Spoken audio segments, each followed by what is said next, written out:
Specially নিজের হাতের দানাদার ঘি, এত সুন্দর ঘি যে আমি তৈরি করেছি। আমি যদি এই ঘিটা না তৈরি করতাম কখনোই জানতে পারতাম না যে এত সুন্দর ঘি আমি তৈরি করতে পারি। ঘি তৈরির জন্য লাগবে অবশ্যই আমাদের সর, আর সরগুলো আমরা ডিপ ফ্রিজে সংরক্ষণ করেছি। যদি নর্মাল টেম্পারেচার রাখি তাহলে কিন্তু কখনোই সর ভালো থাকবে না, একবার নষ্ট হয়ে যাবে। সেই ক্ষেত্রে ঘি আর কোনোদিনও আমি তুলতে পারবো না। যাই হোক, এবারে আমি নর্মাল টেম্পারেচার রেখে খুব ভালোভাবে জমাটগুলো ছুটিয়ে নিয়েছি, হাত দিয়ে খুব ভালোভাবে একটু মেখে নিচ্ছি, তাতে নরম সফট হয়ে যাবে। এতে আমার ব্যালেন্ড করতে খুবই সহজ হবে।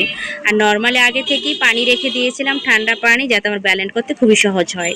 এরপরে খুব ভালোভাবে আমি যে জারে দিয়ে দিচ্ছি, নরম সফট একটি, দেখতেই পাচ্ছেন সরগুলা কতটা নরম সফট হয়েছে। আর ঠান্ডা পানি দিয়ে এবার আমি খুব ভালোভাবে ব্যালেন্ড করে নেব।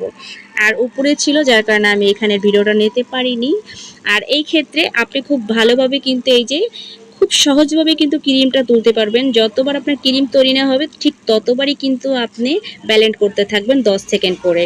আর এরপরে আমি যে ক্রিমটা এখন তুলে নিচ্ছি, আর 3-4 বার কিন্তু ধুয়ে নিতে হবে অবশ্যই নর্মাল পানি দিয়ে, একদম ফ্রিজে রাখা যে ঠান্ডা পানি আছে সেই পানিটা দিয়ে।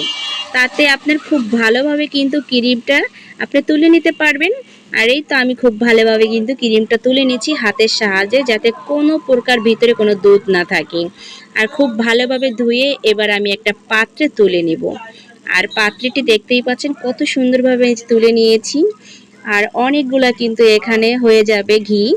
আর একবার গলানোর পরে কিন্তু দেখতে পাবেন এখানে কিন্তু অতটা পরিমাণ কিন্তু থাকবে না, যে অনেকের আছে যে ঘির পরিমাণ কম হয়, তো এখানে কিন্তু ঘির পরিমাণ কম হবে না। আমি অনেক বড় একটা পাত্রে নিয়েছি যার কারণে মনে হচ্ছে যে অনেকটা কম।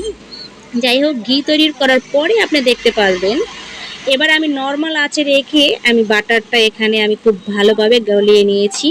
আর আপনি এই ক্রিমটা দিয়ে কিন্তু বাটার তৈরি করতে পারবেন। এখন নর্মাল আঁচে রেখে কিন্তু ঘিটা তৈরি করে নিতে পারে। আমার ঘিটা অলরেডি হয়ে গেছে, কারণ এখন অনেক রাত, সেই ক্ষেত্রে কিন্তু আমি সেভাবে ভিডিওটা ফুল নিতে পারিনি। যাই হোক, সবাই ভালো থাকবেন, সুস্থ থাকবেন। আর কেমন হয়েছে অবশ্যই কমেন্ট করে